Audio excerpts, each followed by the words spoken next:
Buenas tardes. Muchísimas gracias por asistir a esta segunda sesión de la jornada de divulgación científica que este año la estamos centralizando en la conmemoración del centenario de la visita de Einstein a Zaragoza.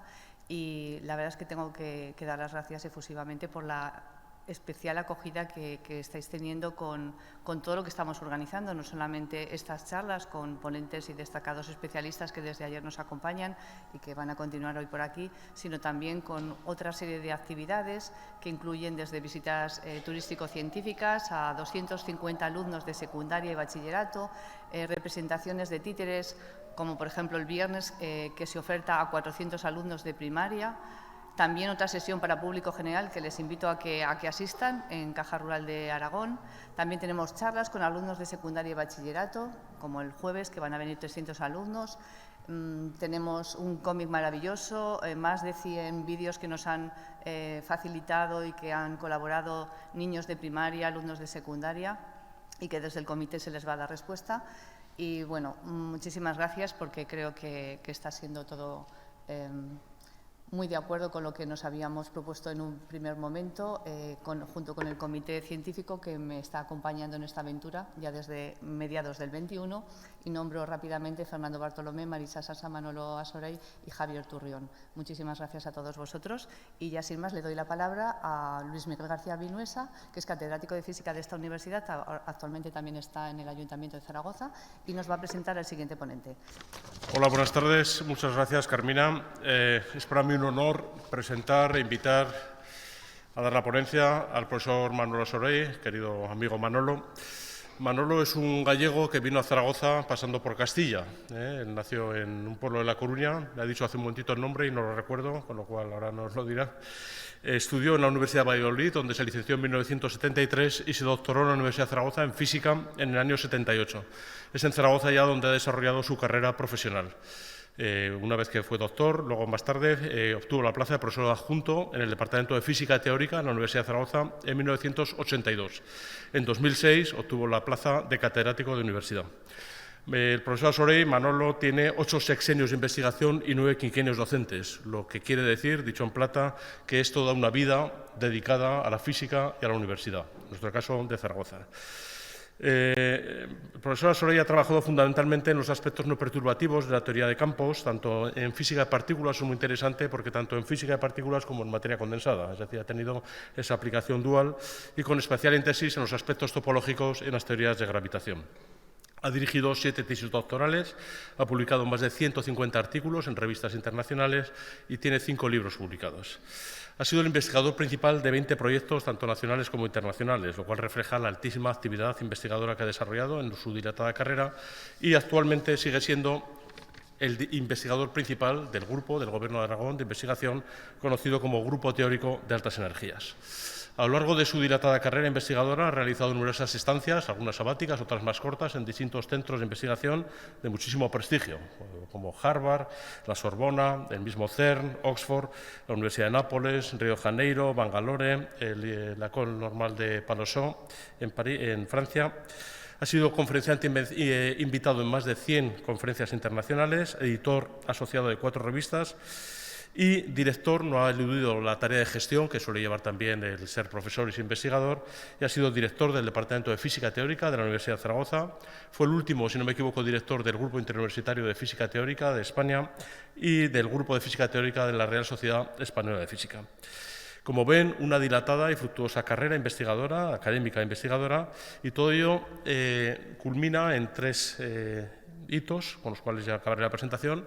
En primer lugar, muy recientemente, en el año 19, fue nombrado académico numerario de la Real Academia de Ciencias de Zaragoza, lo cual es un detalle en el contexto que estamos muy interesante, porque es quien invitó al profesor Einstein, que es justamente lo que estamos celebrando 100 años. En segundo lugar, y esta me gusta especialmente, Participó en el año 2006 como miembro fundador del Centro de Ciencias de Benasque Pedro Pascual y actualmente es director gerente. Es decir, ha estado implicado desde el principio en uno de los centros más exitosos que tenemos en España, que intenta replicar el modelo americano de Aspen o el modelo francés de Les Houts, de un centro de altísimo prestigio de conferencias internacionales que ha conseguido no solo que vengan científicos de renombre internacional a hacer cursos, workshops, talleres aquí a nuestro Pirineo, sino además de ese prestigio internacional darle un uso o un turismo contracíclico a nuestros Pirineos, o sea, contratemporada, ¿vale? Lo cual ha sido realmente importante y ha tenido una gran acogida tanto en los valles, de lo cual he sido consciente en mi labor política, como en la comunidad de Aragón, de la Diputación de Huesca, etcétera. Ya no solo empezó siendo una comunidad de físicos, iban a Benasque, y acabó siendo una gran comunidad de científicos que van al valle de Benasque. Y por último, ya muy recientemente, ha sido el director, el promotor y actualmente director del Centro de Astropartículas y Física de Altas Energías de la Universidad de Zaragoza.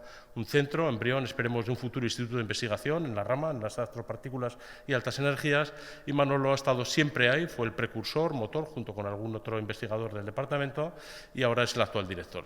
Con todo ello, le resumo un currículum absolutamente espectacular, de los cuales nos sentimos orgullosos como compañeros de la Universidad de Zaragoza, y lo que nos va a hablar, como no puede ser de otra manera, es de la relación entre la física teórica y Einstein, en concreto de la teoría de Gravity, como él dice, la teoría más bella jamás contada, para hablarnos de relatividad general. Muchas gracias, Manolo, cuando quieras.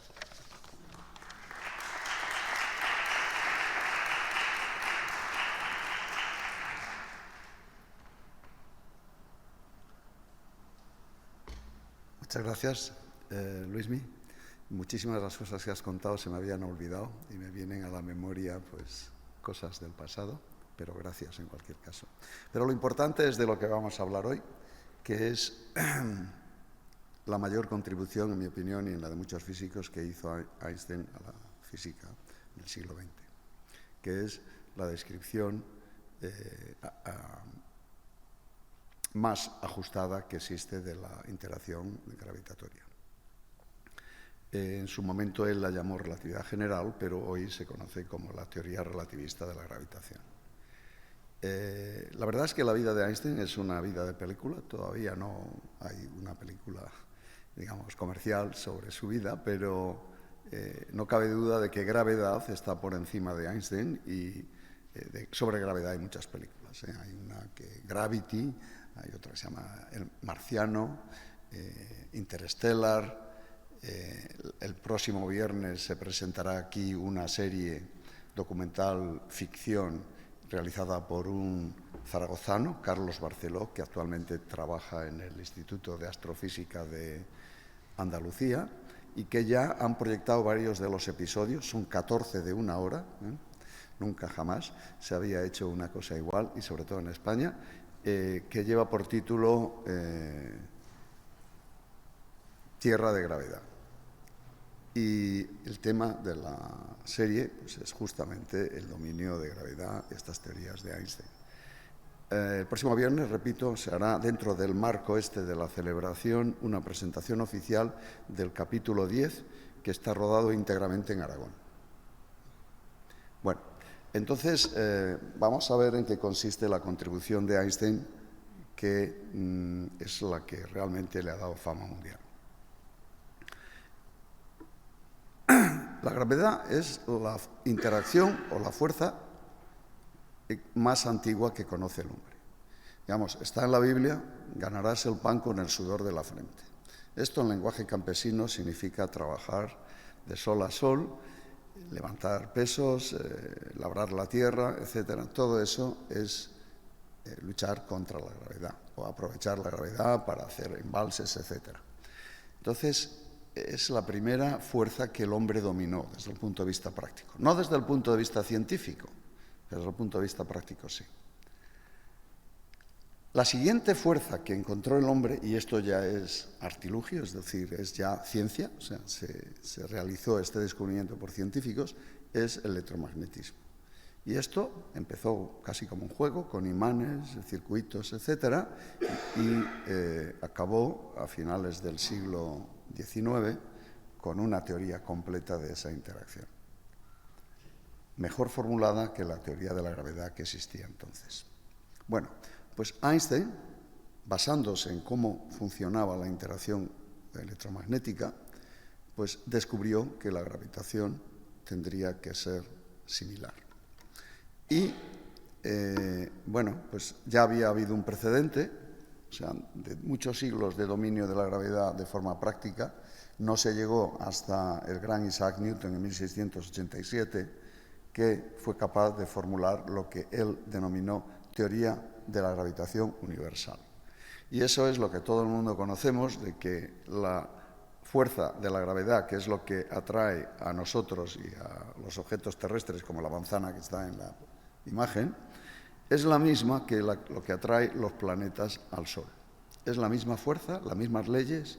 También aplicó esto para explicar las mareas, y fue un salto tremendo. Pasar de distancias de metros y kilómetros a distancias de miles, de cientos de miles de kilómetros es un salto grandísimo. Es lo que yo llamo el primer salto universal. Y lo hizo, digamos, sentado en su despacho. El siguiente salto es el que hizo Einstein, que modificó la teoría de Newton, y esto lo hizo en 1915, para extender el rango de validez de la teoría de gravedad desde el sistema solar a todo el universo. Es otro salto comparando distancias mucho mayor. Bueno, pues esto es lo que hace que a día de hoy su teoría sigue vigente y, por lo tanto, pues es el rey final de la interacción de gravedad. La física nunca para. Puede que dentro de unos años o siglos esto cambie, pero de momento ya basta con este salto. ¿Cómo hizo? Bueno, lo que voy a describir en la charla es cómo Einstein llegó a esta conclusión. Le costó mucho, ¿eh? No voy a alargarme mucho porque pensaba que habría más estudiantes y tenía unos consejos al final, pero simplemente decir que Einstein era un currante. Es decir, tenía brillantez en algunos momentos, pero luego había que trabajar y no paraba. Es decir, tiene miles de folios de fórmulas, cálculos endemoniados, algunas veces casi escolares, diríamos hoy, y hasta en el hecho de su muerte, cuando el día antes de que iba a morir, pues se sintió mejor, como suele ocurrir según dicen los doctores, una mejoría un poco antes de fallecer, pues pidió a su secretaria que le trajera su bloc de notas para seguir calculando. Bueno, esto es simplemente una anécdota que para los jóvenes pues es muy importante, decir que la inspiración les pille trabajando. Bueno, pues el camino de Einstein a este gran salto comienza por comparar la teoría que había hecho Newton, que hasta ese momento era la que mandaba, los planetas se movían de acuerdo con el rey Newton, y la teoría recientemente formulada en 1865 por Clerk Maxwell, ambos de la isla británica.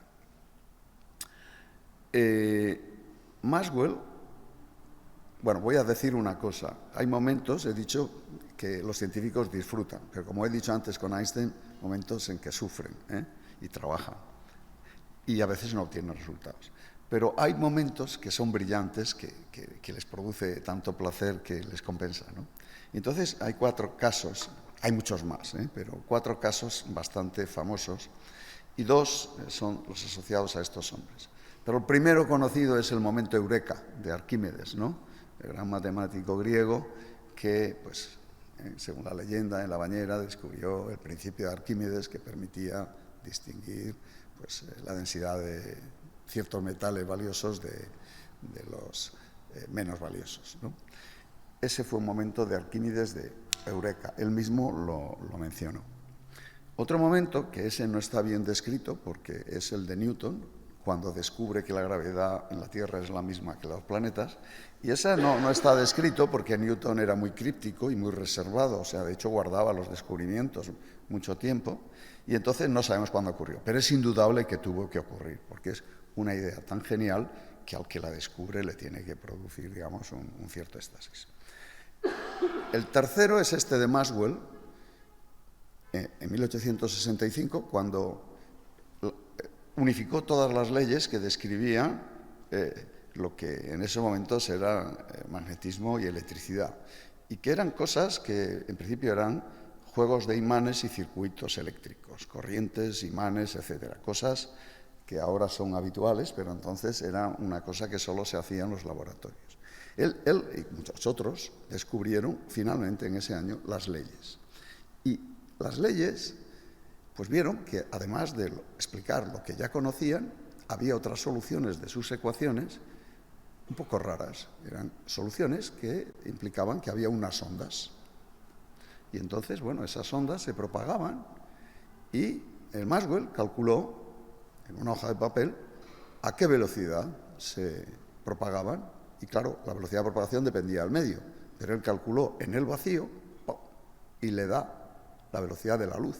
Y entonces mira arriba y dice, caramba, la luz son ondas electromagnéticas. A nadie se le había ocurrido pensar que la luz tenía que ver con los imanes y los cables. Entonces ese es un momento de éxtasis que él describe muy bien y con mucha ironía, como buen británico, diciendo, el único papel que jugó la luz en mis experimentos era iluminar los aparatos de medida.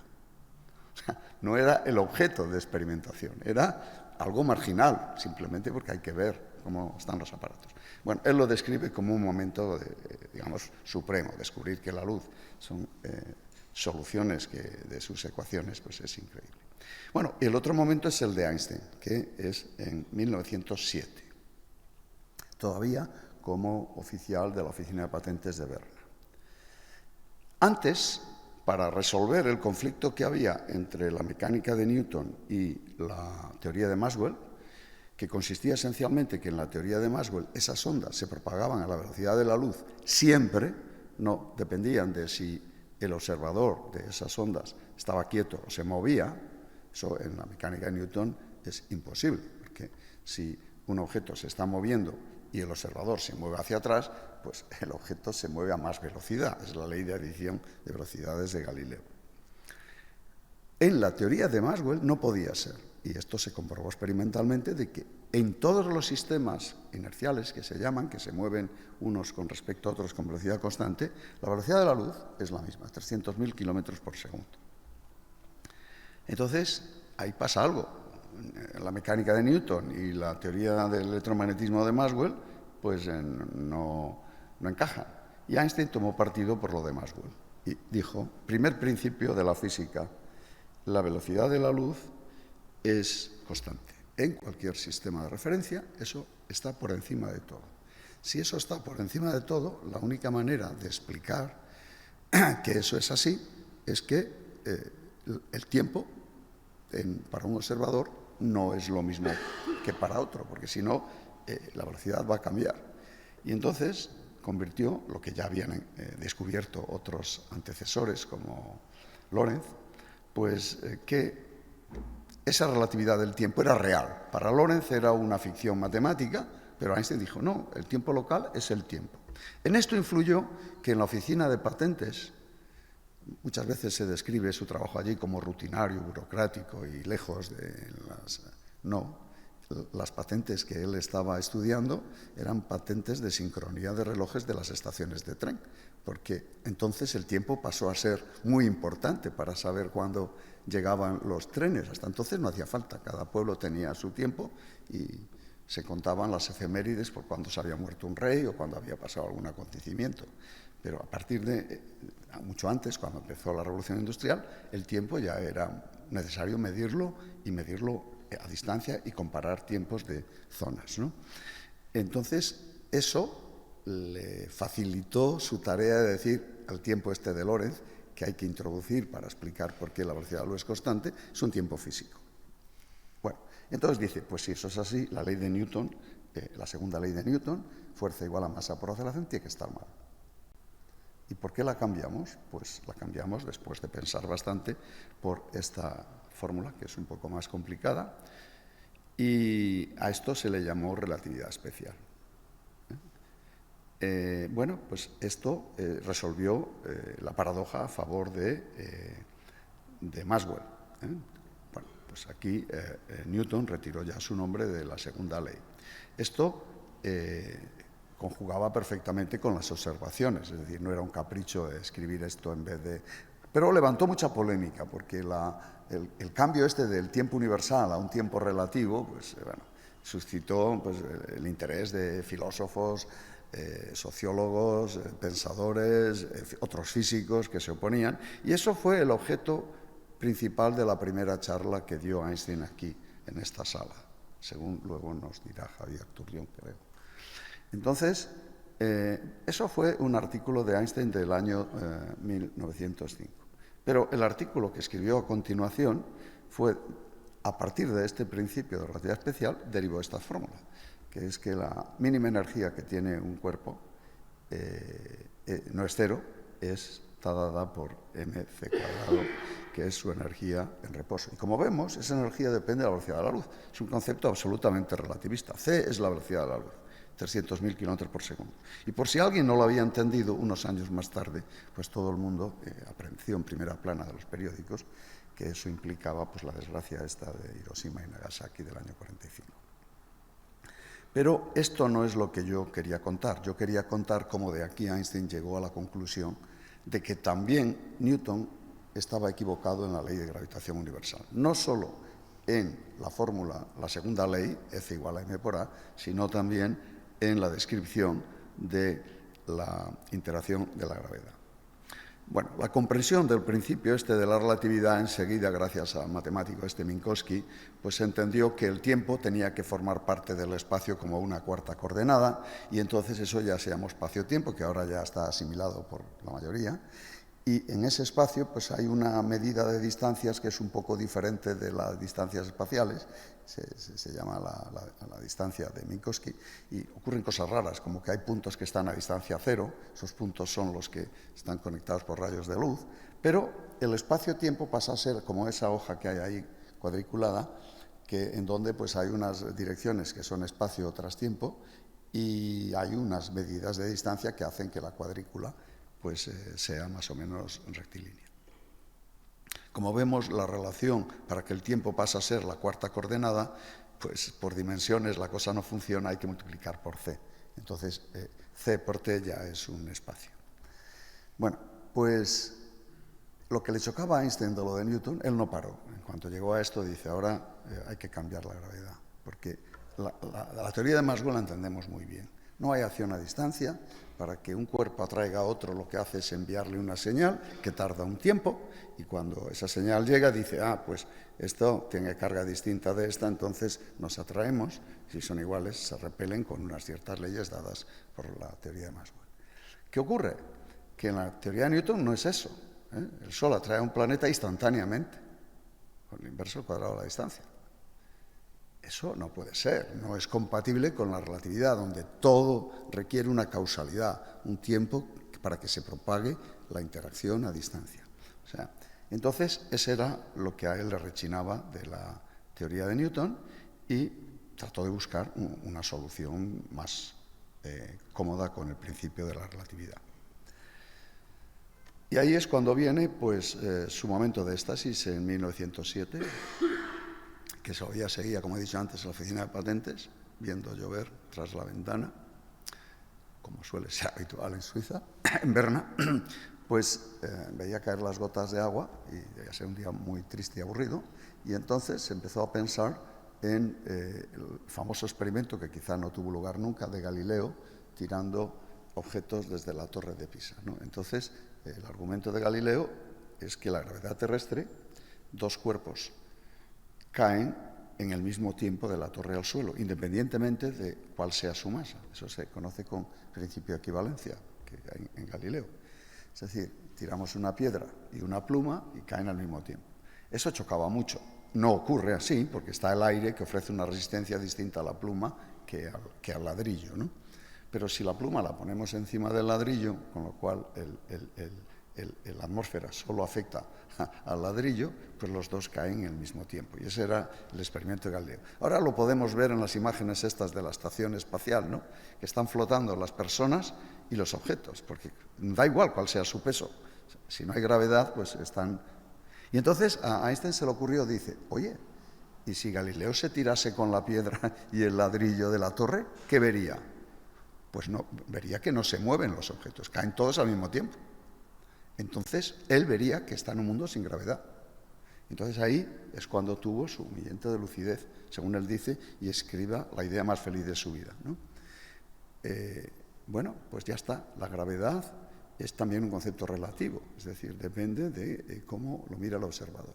Y entonces, partiendo de algo sin gravedad, como era el espacio este de Galileo, dice, oye, si ahora aquí hay un observador que se mueve aceleradamente, no va a haber esto, va a haber otra cosa.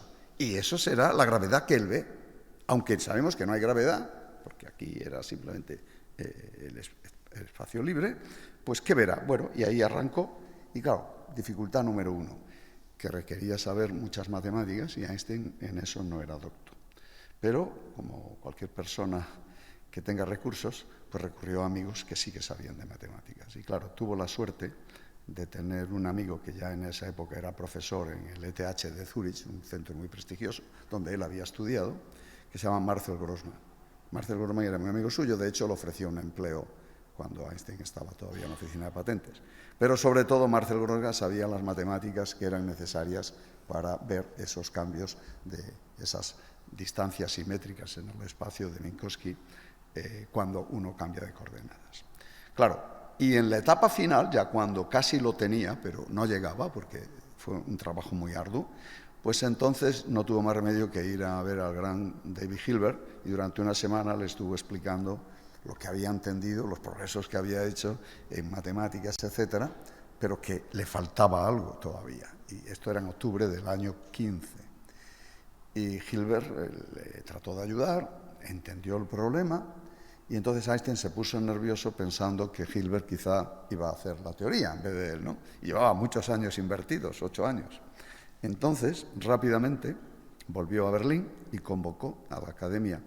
Hablamos antes de la Academia de Ciencias de Berlín, que entonces se llamaba Real, König,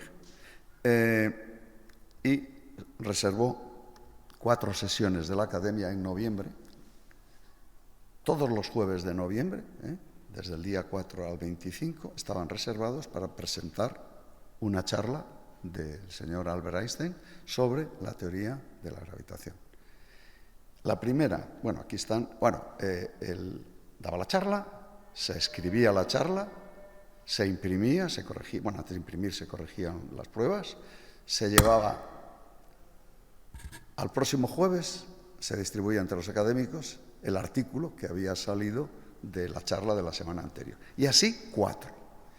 Y se atrevió a hacer eso sin tener la teoría formulada. No estaba bien la teoría. Bueno, entonces aquí están las 4 comunicaciones del 4, el 11, 18 y 25. El primero se titula Sobre la teoría de la relatividad general. El segundo, pues, es un adendum a la primera, o sea, completar algo que faltaba. El tercero es explicar el movimiento del perihelio de Mercurio con la teoría de la relatividad. Y el cuarto son las ecuaciones de la teoría de la gravitación. No es hasta el cuarto donde da con la teoría.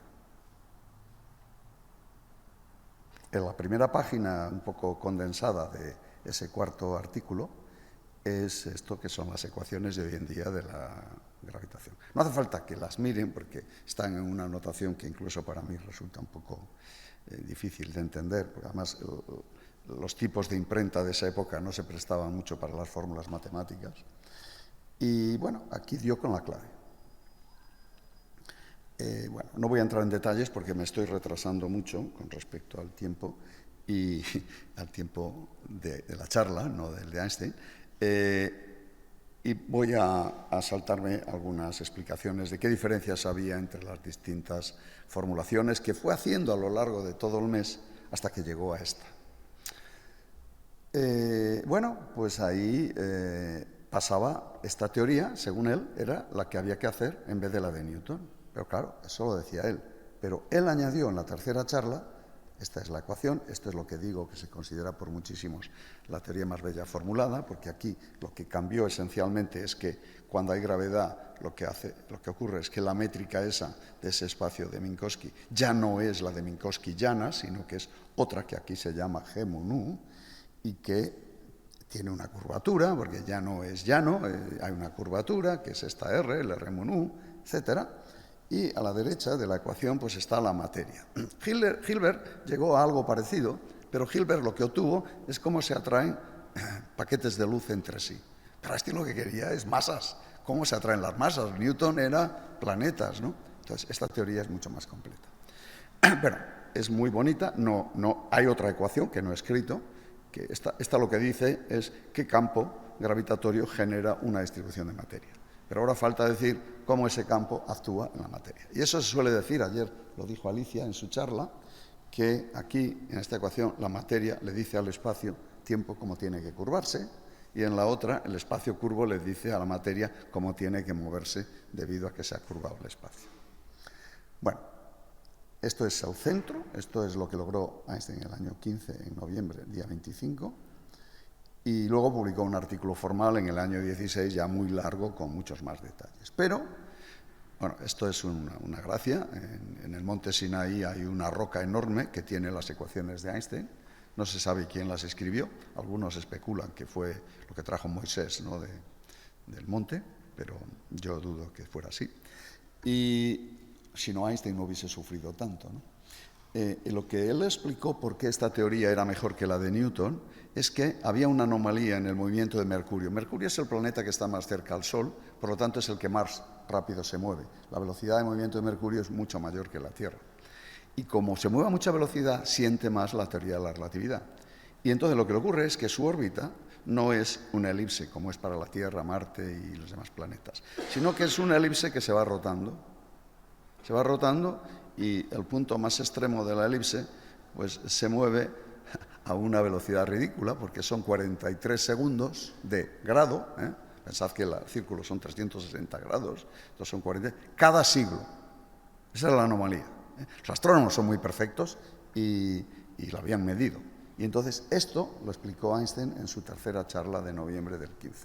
Entonces, bueno, era un indicio de que su teoría podía ser la buena, ¿no? Pero no bastaba eso. Y entonces, pues también su teoría predecía que como las masas atraen a todos los cuerpos, atraen otras masas, el Sol atrae planetas, pero también atrae a la luz. Y entonces la luz que pasa cerca del Sol pues se desvía porque es atraída.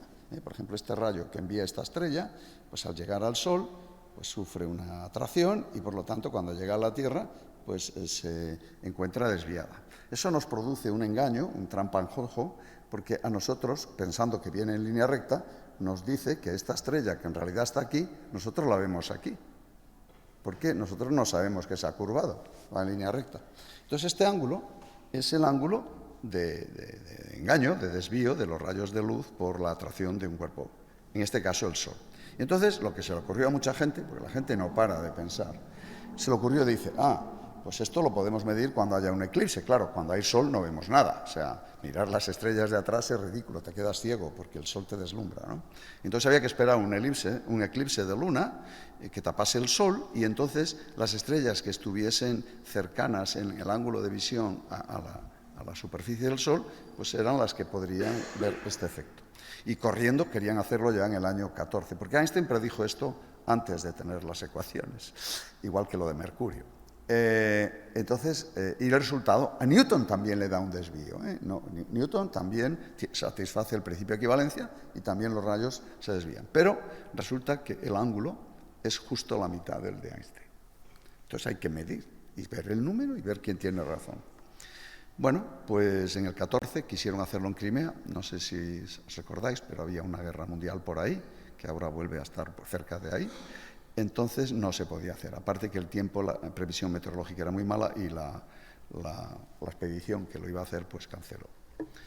Y bueno, y cuando hubo la paz en el 18, pues los británicos decidieron medirlo en un eclipse que iba a haber en el año 1919. El sitio ideal para mirar este fenómeno era la órbita donde el eclipse es total. El eclipse nunca es total en toda la Tierra, solo hay una franja en la que es total. Y esa franja pasaba por el Cuerno de África y por Brasil. Y entonces decidieron hacer dos expediciones, una a África, a la isla Príncipe, y otra a Brasil, a una ciudad que se llama Sobral, que está en el norte, en el estado de Ceará. ¿Y por qué dos? Pues porque el tiempo puede fallar en uno, entonces será difícil que en los dos falle, ¿no? Y para eso otro cargo que existe en Inglaterra y que a mí, digamos, me produce un poco de vergüenza que en España no haya algo similar. En Inglaterra existe una institución que se llama el Observatorio de Greenwich, que es real, es un observatorio real, y el jefe de ese observatorio es el Royal Astronomer. Es un cargo importantísimo en Inglaterra. Y en esa época era el señor Frank Dyson. Y Frank Dyson, como astrónomo real, decidió hacer esas dos expediciones. Una la puso a cargo de Arthur Eddington y otra con Crommelin. Crommelin iba a Brasil y Eddington iba a la Isla Príncipe. Ambos territorios de Portugal, o sea, de habla portuguesa. Las alianzas políticas en esos momentos favorecían hacerlo así y además eran los sitios correctos. Y aquí está la trayectoria que iba a seguir el Sol durante el eclipse. Entonces, están en los dos extremos, en medio era el Océano Atlántico y ahí era muy difícil, ¿no? Bueno, fueron allá y aquí solo voy a contar lo que pasó en Sobral. En Sobral llevaron dos telescopios, uno, el bueno, que es ese que está a la izquierda, bastante grande, 33 centímetros de diámetro, y el otro que era para calibrar que era uno pequeñito de 10 centímetros, ¿no? El que está a la derecha, que tiene el contorno cuadrado.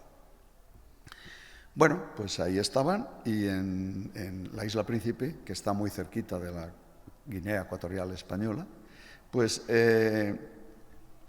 llevaron algo similar. Ocurrió que en la Isla Príncipe estuvo lloviendo todo el tiempo, nublado, hicieron muchas fotos, pero no se veía nada, se veían las nubes, y en dos, o sea, de todas las que hicieron, solo en dos, se ven algunas estrellas, pero algunas, o sea, ni todo, porque lo que enfocaban es que en ese momento, detrás del Sol, había una pléyade de estrellas, las Híadas, y entonces no era solo una estrella ver el angulito, había que tomar muchas para hacer estadística, ¿no? Bueno, pues vieron muy poquitas, no todas las que tenían que estar. En cambio, en Brasil también estuvo nublado todo el día, pero una hora antes se despejó solo la zona donde estaba el Sol. Y tomaron muchas fotos, 21.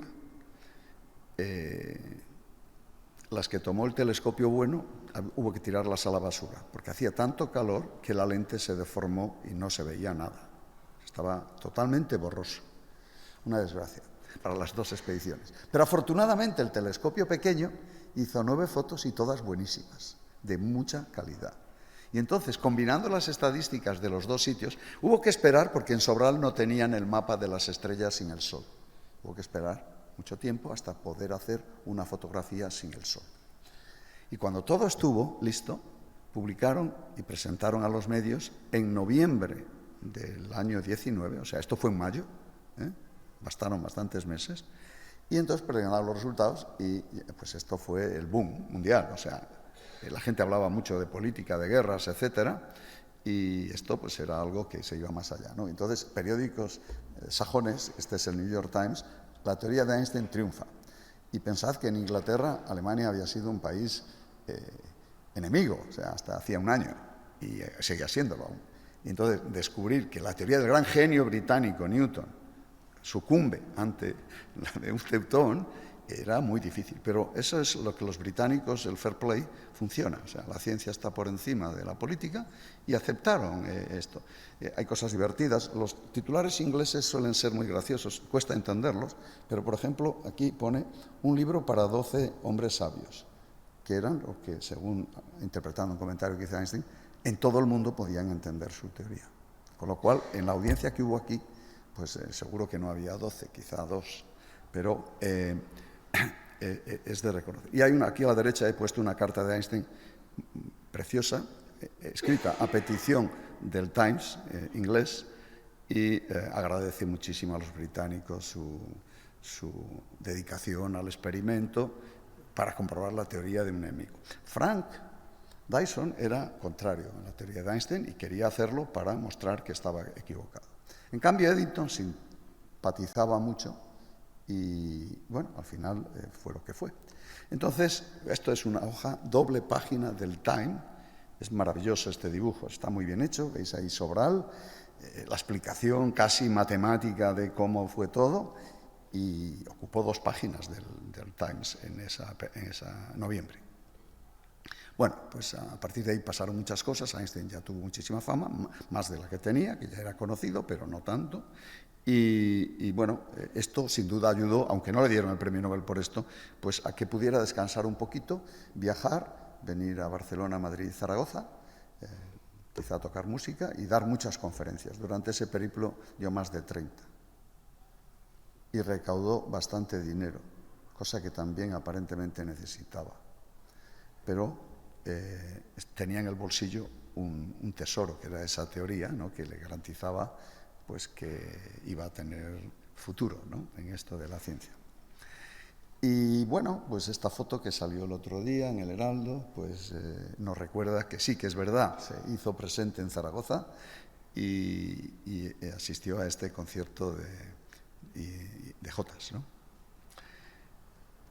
Bueno, pues el mundo no para ahí y entonces, a raíz de este éxito venciendo la resistencia británica, pues ya, de acuerdo, se impuso a la teoría esta como la teoría del todo, que como digo es una teoría que como envuelve geometría, o sea, la gravitación ahora no es como el campo electromagnético, algo externo que vive en un espacio-tiempo. No, aquí la interacción es la propia geometría del espacio-tiempo.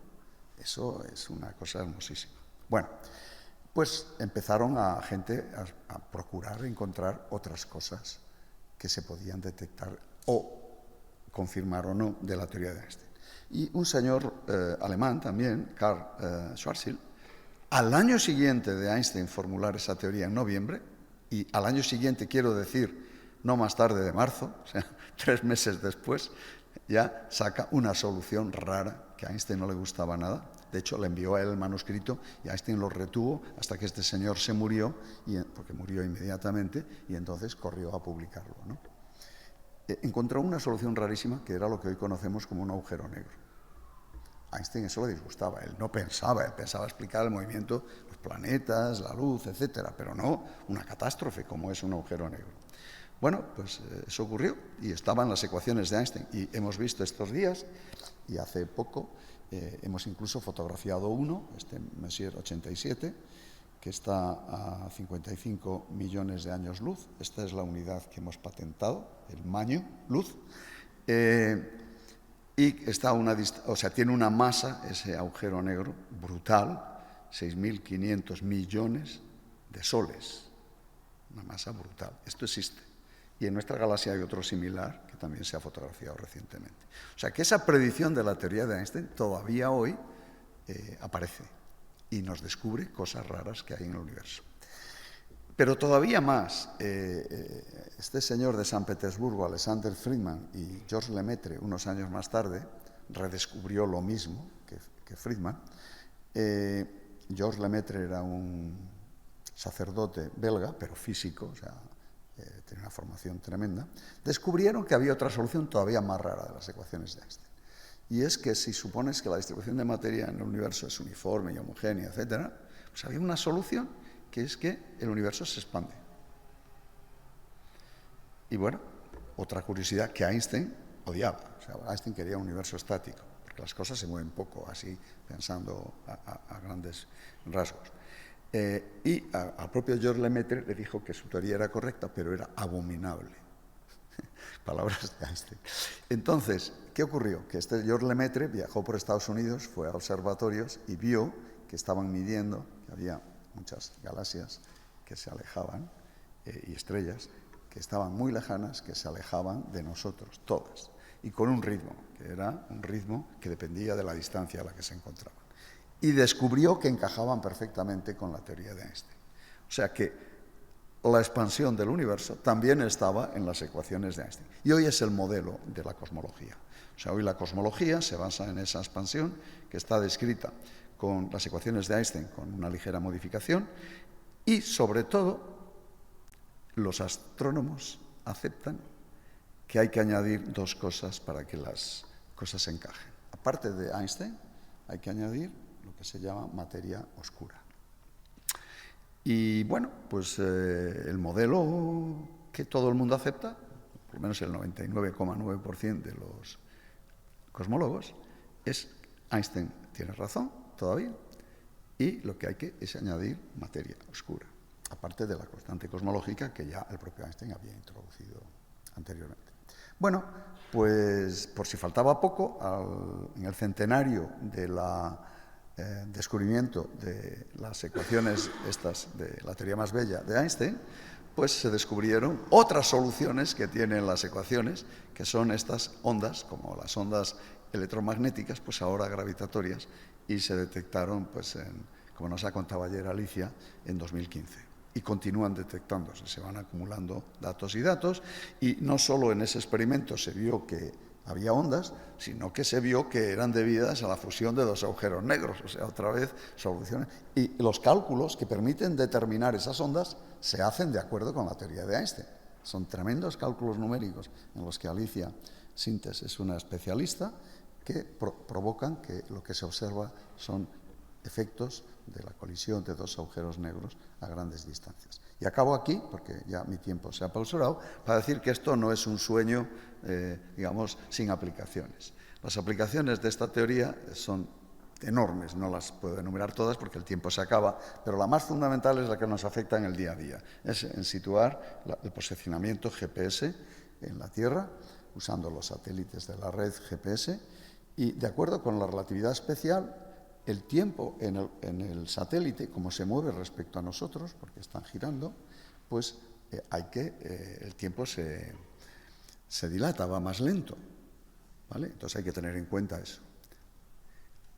Pero también, como está en un campo gravitatorio, como está muy alto en torno a la Tierra, la gravitación es más débil, con lo cual el tiempo transcurre más rápido.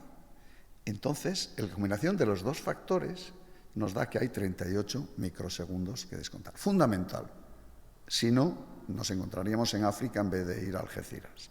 Entonces, esto, el 45, en lo que está en rojo, es debido a la teoría esta de gravitación que Einstein formuló en el año 15, que yo he dicho que es por muchos considerada la teoría más bella. Bueno, y aquí acabo porque el tiempo se ha pasado. Gracias.